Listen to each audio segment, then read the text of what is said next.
You're knowing what you are wanting, for the most part, always changing, forever clarifying, amending desires eternally. Are you enjoying the evolution of your desire? As a new desire becomes focused and you stand not yet in the fulfillment of it, the new desire gives life to you, gives you something to anticipate, something to look forward to. And even though it has not manifested, you hold it as an objective, a point of focus, and you feel good even in the absence of the manifestation. If you've achieved that state of mind, then you have reclaimed the position that you held before you emerged into this body. Because from your non-physical standpoint, you know that there will never be an end to that which you are about. And so the new unfulfilled desire is what leads us all forward.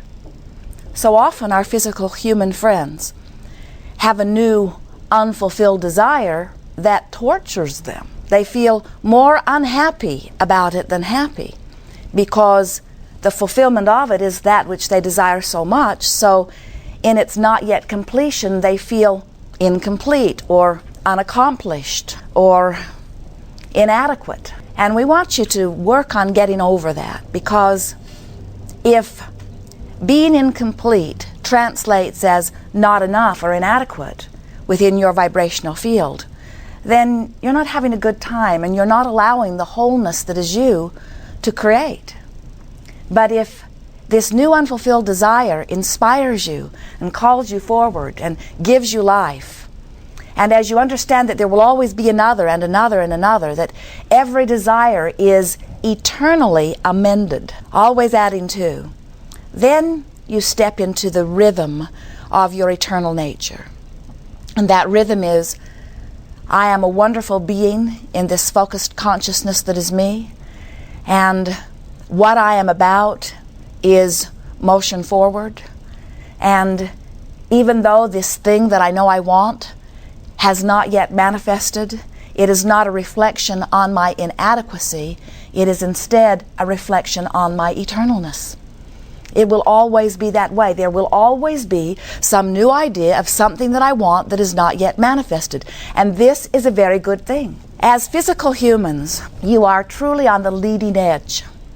You have focused yourselves into the most dynamic leading edge environment that exists anywhere. And what that means is the contrast is so supreme, the variety is so significant, your choices are so never-ending, that you are literally taking thought and experience beyond that which it has ever been before. In the process of that new desire being born within you, you are subjected to a tremendous amount of contrast. And learning to manage that contrast is what effective creating is really about, because the very contrast that will inspire the new idea within you is also the very contrast that confounds you. And so today, as we are moving forward, chatting with you about anything that is important to you, we want to help you to discover what your vibrational countenance is. We want to help you discover what your dominant vibration is relative to issues that are important to you. Because what your dominant vibration is relative to any issue that is important to you means everything. Now here's an example of what we're talking about. When you take a subject like finances or dollars or abundance, money, and you say to yourself, how do I feel about money? We would ask you, do you feel confident or insecure? And most everyone that we ask that question of can answer it easily. In other words, I feel secure, I feel confident, or I'm uncertain, I'm a little worried. You can tell which is your dominant vibration. So let's say you've been banging around in this physical experience and you have discovered many things that you want. You might have more bills than you can comfortably pay. And so you're in that place where your contrast of your life has caused you to pinpoint and speak very clearly, I want more dollars. In fact, you might even be able to say how many more dollars you want. You might say, I want twice as much as I'm earning, or 10 times as much as I'm earning, or I just need an extra $20,000 a year. In other words, you know what your desire is in the statement that you're making. So then the question, as readers of your energy, that we're always wanting to bring forward to you is, well, where is your dominant vibration about money? In other words, are you a match to the desire that you're speaking, or are you still a match to the mess that has caused the desire to be born? So many of our physical friends are talking about wanting more dollars, but their vibration is nowhere near vibrational harmony with that new desire. They are still a vibrational match to the trauma that has caused them to launch the desire. And so their dominant vibration is not in a place where they are allowing what they want in. The creative process is 3 steps. Ask, it is given, and you let it in. You do the asking part unconsciously. You don't even have to really know about that. Contrast will cause you to ask. Source energy answers, that's not your work. Your work is to let it in. And that's what we're talking about adjusting your vibration and making sure that the vibration relative to any subject that is important to you matches your desire. So we put it in these words. Is your dominant vibration a match to your desire? And we have to say to you, if there's something that you want that hasn't been coming, then the answer to that question is no. If you have been wanting a mate and it's slow in coming, or if you're wanting improvement in relationship and it's not coming, or you're wanting more dollars, or you're wanting to change bodily conditions in some way, if you've been wanting something and it's not been changing, then the reason is your dominant vibration doesn't match your desire. Your dominant vibration needs an adjustment, and it's not a difficult thing to do. Sometimes we see you standing in a place where you're so frustrated because things are not the way you want them to be. And your feeling as physical humans is somebody should do something about it. And we agree with you, somebody should, and there's only one who can, and that's you. We want you to come around to the place, and we think that you can even achieve it in the hours that we are together here today, of realizing that everything is up to you. Everything is up to you. Even if it's about the way you're interfacing with another person. The tendency is to say, well, if that person would be different, then I would have a better experience. And we say, that might be true, but you cannot control what the other does, but you can control what you do with your vibration. And when you control what you do with your vibration, you control what part of everybody else you activate. Some of you may say, oh yes, but that person has a dominant personality that I can't change. And we say, everything that's coming to you is coming in response to your vibration. Everything that's coming to you is coming in response to your vibration. We were visiting with a wonderful woman recently who is a very talented musician. She writes songs and performs them, getting to be rather well known. But she is waiting for a new record deal that is not coming.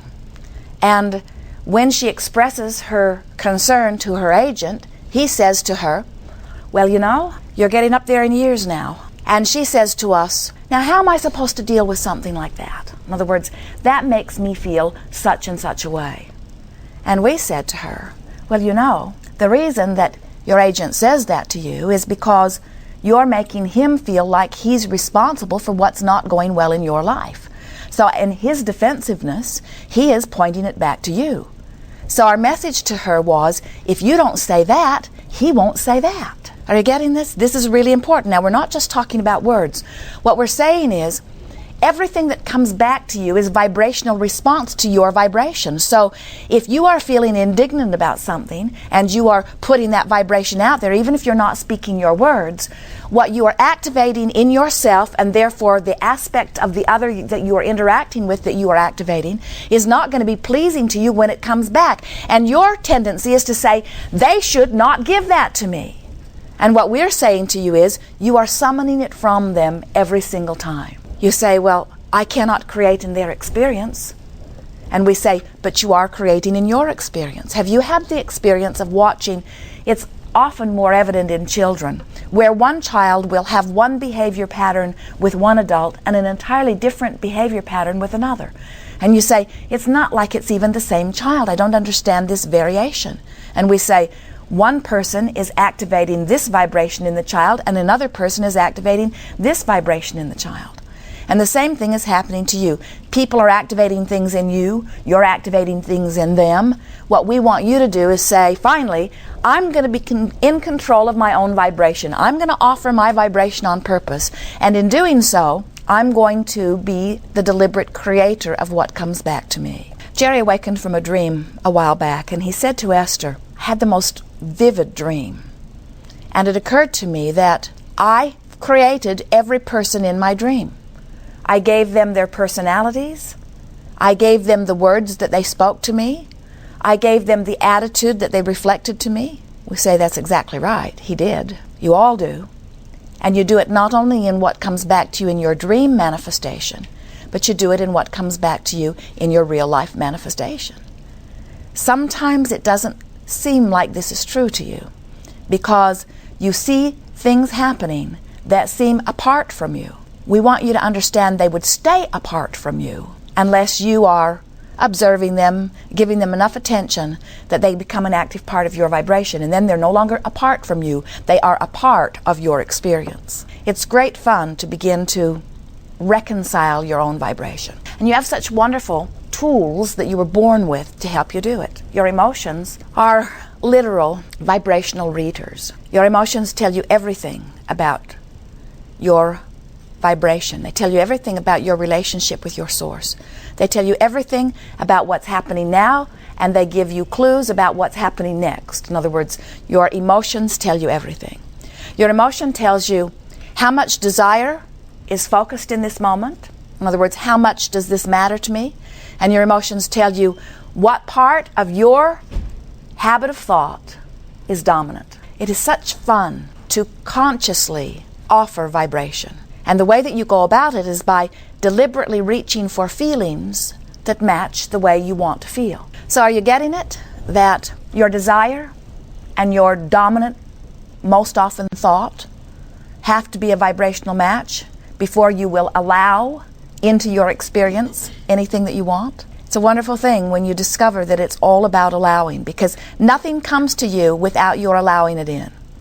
So when we talk about allowing, what we really mean is being a vibrational match to the source that is you. When you are allowing that match, you feel wonderful. Now, it would be accurate to say someone is allowing cancer or someone is allowing bankruptcy in the same way that you would say someone has created cancer or someone has created bankruptcy. When we use the term allowing, we prefer to talk in terms of allowing the only stream that flows, which is well-being. In other words, when we're talking about allowing, we're talking about allowing the natural well-being. And if anyone you know is living something less than well-being, it's because they are not allowing the well-being that is natural, because there is only well-being that is flowing.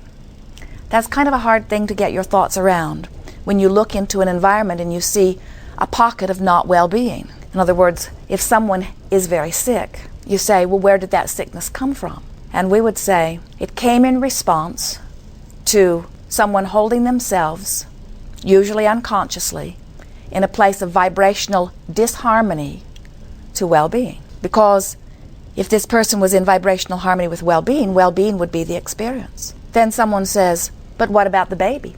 What about the person who was born that way? What about the person who is born without well-being? And we say, the influence of those who surround it has affected the vibration, but there is no situation, whether it is a newborn or whether it is someone who's been banging around in a physical body for decades, there is no situation where vibrational harmony with well-being cannot be achieved, and manifestation therefore will follow.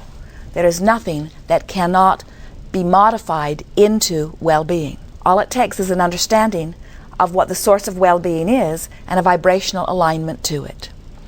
And that would take some mind discipline. That would mean I can no longer look everywhere and talk about everything unwanted and be in vibrational harmony with well-being at the same time. That means I would have to make a concentrated effort about making well-being my dominant vibration. So the question that we're wanting to put to you, and we'll do it all day here today, is relative to the subjects that are important to you, what is your dominant vibration relative to those subjects?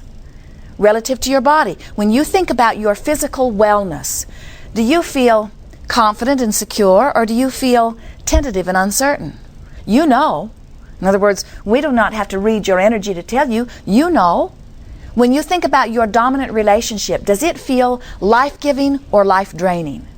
Does it feel like freedom and soaring and adventure, or does it feel like bondage and trouble and struggle? You know.